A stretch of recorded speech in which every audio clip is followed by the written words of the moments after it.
encuentro que vamos a tener hoy, estaremos viendo una enseñanza muy linda realmente acerca de Jesús y el contexto en el que se movía. Las personas que lo seguían y lo acompañaban, porque Jesús no solía andar solo por la región de Perea, donde estaba ahora, en una zona de campos de pastoreo, en el sur de Perea, yendo camino hacia Jerusalén. Mucha gente seguía a Jesús. Una gran variedad de tipo de personas seguían al maestro.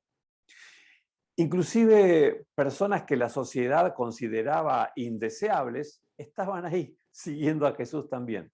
Personas que se consideraban ejemplo para el pueblo estaban también siguiendo a Jesús. Seguramente por diferentes motivos, pero estaban ahí siguiendo a Jesús.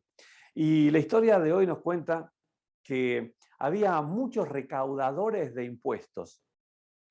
Este era un tipo de gente que no era para nada apreciada, porque al pueblo en general no le gustaba pagar impuestos, y menos teniendo en cuenta que estos impuestos eran para el enemigo, para los romanos. Así que estas personas que se acercaban a Jesús y lo seguían, no eran vistas con el mejor agrado, más bien con mucho disgusto, por el pueblo en general y particularmente por los que se consideraban un ejemplo para el pueblo, como eran los fariseos, los maestros de la ley. Y también pecadores se acercaban a Jesús para oírlo. Pecadores era una definición genérica así de todas las personas que transitaban la vida claramente alejados de Dios y se les notaba. Estos pecadores extrañamente se sentían atraídos a Jesús. Extrañamente digo porque no se sentían atraídos hacia la generalidad de los maestros. El concepto de la época era que si andás por caminos extraviados, lejos de Dios, lo que tenés que hacer es arreglar tu vida.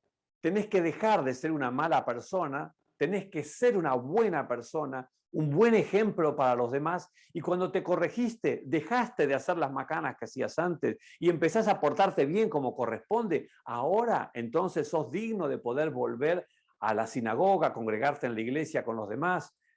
Pero primero, arreglá lo que tenés que arreglar. Ese era el concepto general que había.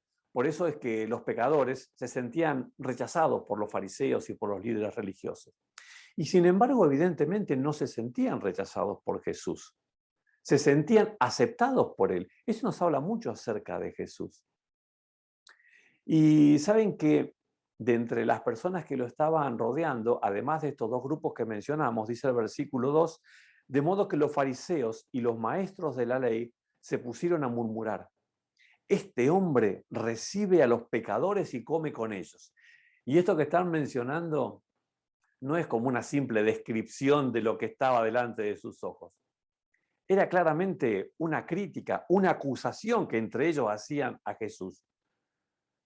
No estaba bien lo que él estaba haciendo. ¿Cómo iba él, que era un maestro, o pretendía serlo, estar juntándose con esa clase de gente? Saben ustedes que los fariseos, los maestros de la ley, rechazaban a este tipo de personas. En forma muy clara lo hacían. Y les resultaba repulsivo que Jesús haga lo que estaba haciendo. Era más o menos como insinuar, dime con quién andas y te diré quién eres. Si Jesús se juntaba con esta clase de gente, y por algo sería, seguramente Jesús era como ellos. Es más o menos lo que estaban insinuando. Entonces Jesús, que estaba oyendo lo que este grupo de personas estaba opinando y hablando, decidió enseñarles una lección a través de una parábola, que era mejor contarles una historia para que la analicen que contestarles directamente con lo que seguramente rechazarían su enseñanza.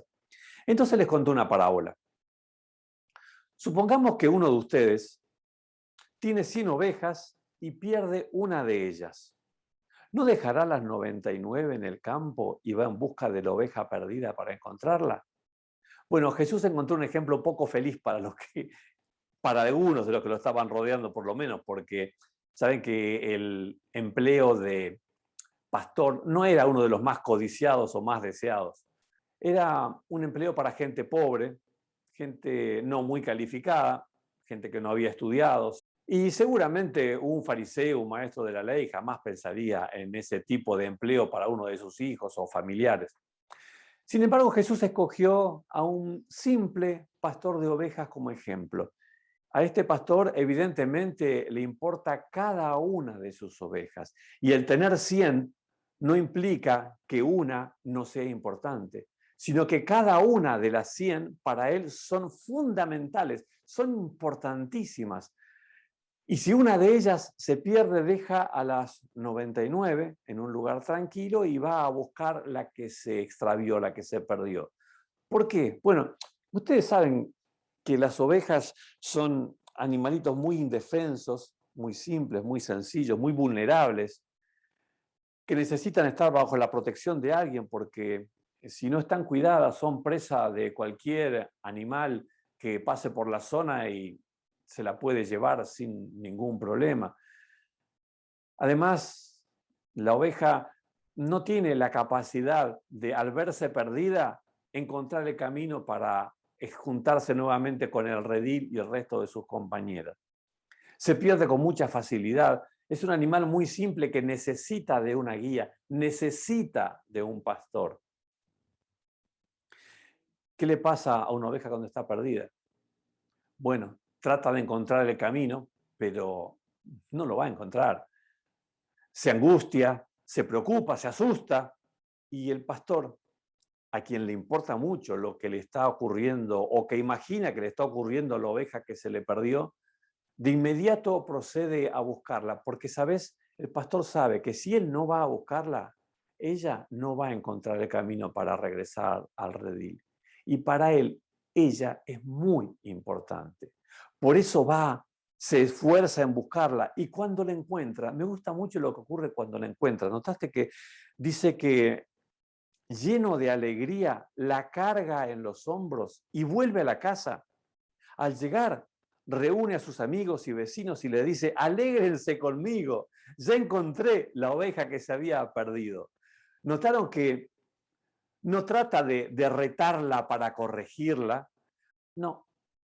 Lo que hace es levantarla, él que también está cansado, tomarla en sus brazos para hacerle sentir a la oveja la alegría de haberla encontrado, la pone sobre sus hombros y él vuelve ahora al rebaño cargando su corderito al hombro hasta que la reúne con todo el resto de las demás ovejas.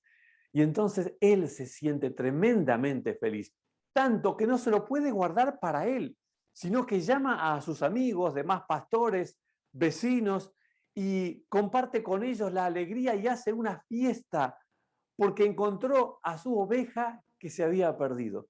Qué linda manera que tiene Jesús de mirar al pecador, a quien él sale a buscar con todas las ganas y se alegra tremendamente cuando la encuentra y puede llevarla nuevamente al redil. Dice el versículo 7 que les digo que así es también en el cielo. Habrá más alegría por un solo pecador que se arrepienta que por 99 justos que no necesitan arrepentirse. Qué linda historia hemos compartido hoy, ¿no? ¿Te das cuenta cómo Jesús mira al pecador? ¿Te das cuenta cómo Jesús te mira a vos? Ojalá vos y yo podamos identificarnos con un corderito del Señor, sea con el que se extravió y el Señor volvió a traerlo al redil, o sea con el resto de las que permanecen en el redil bajo el cuidado del buen pastor. Jesús quiso explicar con esta parábola a aquellos que lo estaban criticando por juntarse con pecadores que eso es lo que él había venido a hacer, que él se juntaba con pecadores porque los amaba y porque quería llevarlos a su redil junto con las demás ovejas. Ojalá Dios nos bendiga para poder ver a las personas como Él las ve. Y así disfrutemos en el rebaño del Señor. Y cuando alguien que estaba perdido vuelve al redil, podamos compartir la alegría del pastor, no con miradas críticas, cuestionamiento a quien quizás se apartó por un tiempo, sino con la alegría de ver que esa persona que quizás estuvo en situación complicada, ahora vuelve al rebaño del Señor. Dios nos bendiga para que siempre estemos ahí, tratando de reconocernos como corderitos que necesitamos del buen pastor, porque Él nos llevará por buenos pastos y nos llevará a donde Él quiere, a pasar la eternidad con Él en el cielo. Que Dios te bendiga.